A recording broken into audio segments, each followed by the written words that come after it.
दोस्तों ये कहानी है एक बुचर की।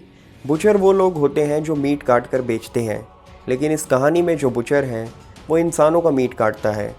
इस फिल्म की शुरुआत में हम देखते हैं कि एक आदमी ट्रेन में है और वो सो रहा होता है, और जब उसकी आँख खुलती है तो वो अपना स्टॉप मिस कर देता है, और वो जैसे ही चेक करने के लिए खड़ा होता है तभी उसका पैर फिसल जाता है और वो देखता है कि पूरी ट्रेन में खून गिरा है।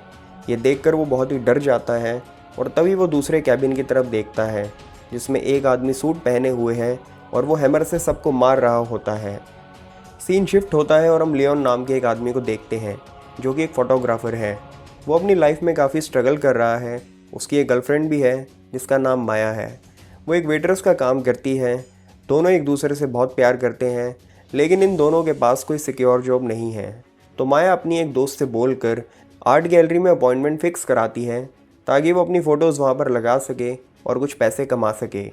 अगले दिन जब लियोन आर्ट गैलरी पहुँचता है तो वहाँ की ओनर को लियोन की फ़ोटोज़ कुछ खास पसंद नहीं आती और वो उससे कहती है कि कुछ अच्छी और यूनिक फ़ोटोज़ खींच कर लाओ, उसके बाद ही मैं तुम्हें अच्छी जॉब दे सकूँगी। उसके बाद लियोन को उसी ट्रेन के सपने आते हैं जिसमें मर्डर हो रहा हो। फिर लियोन स्टेशन पर जाता है और कुछ यूनिक फ़ोटोज़ लेने की कोशिश करता है, लेकिन वहाँ पर कुछ लड़के एक लड़की के साथ छेड़छाड़ कर रहे होते हैं और लियोन उनकी फ़ोटोज़ लेना शुरू कर देता है और फिर वो उस लड़की को बचा लेता है। इसके बाद वो लड़की ट्रेन पकड़ने के लिए निकल जाती है, लेकिन तभी ट्रेन का दरवाज़ा बंद हो रहा होता है। तभी एक आदमी ट्रेन के दरवाजे पर हाथ लगाकर उसे खोल देता है और वो लड़की ट्रेन में बैठ जाती है और उस आदमी के हाथ पर हम एक स्टार वाली रिंग देखते हैं। ये सब लियोन देख रहा होता है और उसकी फ़ोटोज़ भी लेता है। अब वो लड़की ट्रेन में बैठकर आराम से गाना सुन रही होती है। तभी हम देखते हैं कि एक आदमी आकर उस लड़की को मार देता है। लियोन माया को सारी फ़ोटोज़ दिखाता है। वो फ़ोटोज़ देखकर बहुत खुश होती है। तभी लियोन कैफ़े में जाता है और न्यूज़पेपर में देखता है कि जिस लड़की को उसने कल बचाया था उसकी हत्या कर दी गई है। ये देखकर वो समझ जाता है कि कुछ गड़बड़ तो ज़रूर है। उसके बाद वो वहाँ एक डिटेक्टिव के पास जाता है और उसे सारी बातें बताता है, लेकिन वो डिटेक्टिव उसकी बातों को नहीं मानती और उसे वहाँ से जाने के लिए बोलती है। इसके बाद लियोन आर्ट गैलरी जाता है और वहाँ की ओनर को सारी फ़ोटोज़ दिखाता है और वो फ़ोटोज़ देखकर बहुत खुश होती है और वो बोलती है कि ऐसी फ़ोटोज़ लगातार ला कर दो तो मैं तुम्हारी फ़ोटोज़ को आर्ट गैलरी में लगाऊंगी, जिससे तुम भी ज़्यादा पैसे कमा सकते हो। सीन फिर से ट्रेन पर शिफ्ट होता है और हम देखते हैं कि 3 लोग ट्रेन में सफ़र कर रहे हैं जो कि लास्ट स्टेशन क्रॉस कर चुकी है, जिसमें एक लड़की है और वो कहती है कि उसे बहुत डर लग रहा है क्योंकि उसने इस ट्रेन के बारे में बहुत सी कहानी सुनी है। लेकिन उसका पति उसे समझाने की कोशिश करता है कि डरने की कोई बात नहीं है, लेकिन तभी पीछे से किलर हथौड़े से उसके दोस्त को मार देता है और फिर वो किलर उसके हस्बैंड को भी मार देता है और आखिर में वो लड़की को भी नहीं छोड़ता और इन तीनों की मौत हो जाती है। लियोन स्टेशन के बाहर बैठा होता है। तभी वो किलर उसे दिखाई देता है जो कि सूट पहनकर बाहर निकलता है। वो उसका पीछा करता है और उसकी फ़ोटोज़ लेने लग जाता है और वो उसके हाथ की अंगूठी भी देख लेता है। इसके बाद वो किलर भी लियोन को देख लेता है, लेकिन वो उसे जाने देता है और किलर एक होटल में चला जाता है। लियोन अब घर जाकर वो फ़ोटोज़ देखता है और ये वही अंगूठी वाला आदमी होता है जिसे उसने पिछली रात देखा था, जिसने उस लड़की का दरवाज़ा भी खोला था। इसके बाद लियोन को उस आदमी पर शक हो जाता है और लियोन अपनी फ़ोटो खींचने वाली जॉब छोड़कर एक डिटेक्टिव जैसी जॉब करने लगता है। और अब लियोन देखता है कि वो किलर एक मीट फैक्ट्री में काम करता है और रोज़ रात को सबसे लास्ट वाली ट्रेन पकड़ता है। अब हम देखते हैं कि इस ट्रेन में एक और आदमी चढ़ता है और वो किलर उसे भी मारने की कोशिश करता है, लेकिन तभी किलर को खून की उल्टी होने लगती है और वो आदमी इसका फ़ायदा उठाकर किलर को मारने की पूरी कोशिश करता है, लेकिन तभी उस ट्रेन का ड्राइवर उस आदमी को गोली मार देता है। तभी हमें पता चल जाता है कि ट्रेन का ड्राइवर भी इससे मिला हुआ है और यहीं पर किलर का नाम पता चलता है। किलर का नाम है महागणी। और अब लियोन को रोज़ रात को उस ट्रेन के सपने आते थे कि वो उस ट्रेन में है और लोगों को मार रहा है। तभी लियोन फिर से उस मीट फैक्ट्री में जाता है और तभी महागणी उसे मारने की कोशिश करता है, लेकिन लियोन बचकर भाग जाता है।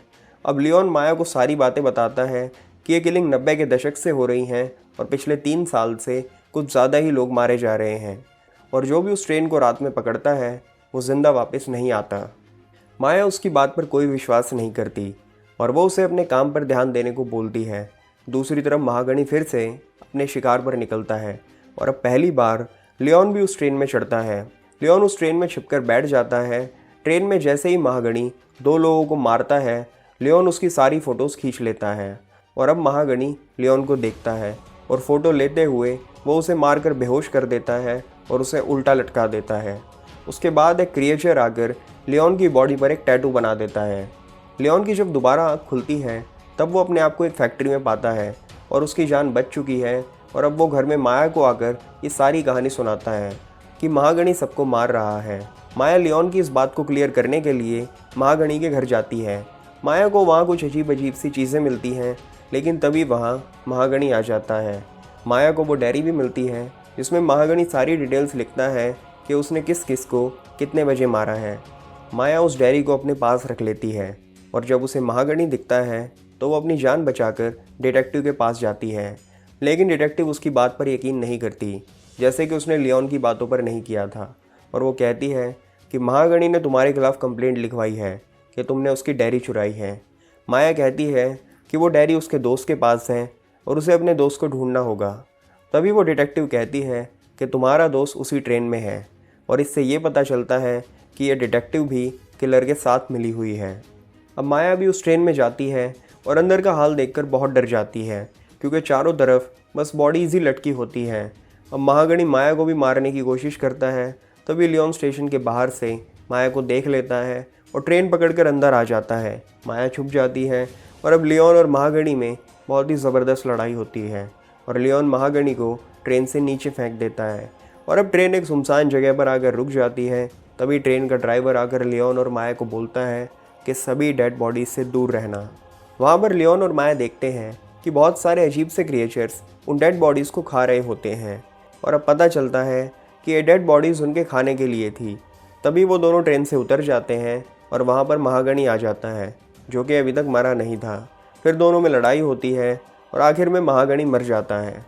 इसके बाद ट्रेन का ड्राइवर आता है और वो लियोन को बताता है कि ये क्रिएचर्स यहाँ इंसानों के पहले से रह रहे होते हैं और महागणी का यही काम था कि वो इन्हें खाना खिलाए और ऐसा वो इसलिए करता था ताकि ये क्रिएचर्स दिन में किसी पर हमला ना करें। ये सब सुनकर लियोन ड्राइवर पर हमला करता है। तभी ड्राइवर लियोन की ज़बान पकड़कर बाहर खींच देता है और माया को मार देता है और लियोन से कहता है कि अब आगे तुम्हें ये काम करना है और इन सभी क्रिएचर्स के लिए खाना लाना है। और अब हम आखिरी सीन में देखते हैं कि अब लियोन से लियोन द किलर बन जाता है और इसी के साथ ही ये फिल्म ख़त्म हो जाती है, जो कि साल 2008 में रिलीज़ हुई थी और इस फिल्म को IMDb पर 6 की रेटिंग मिली है।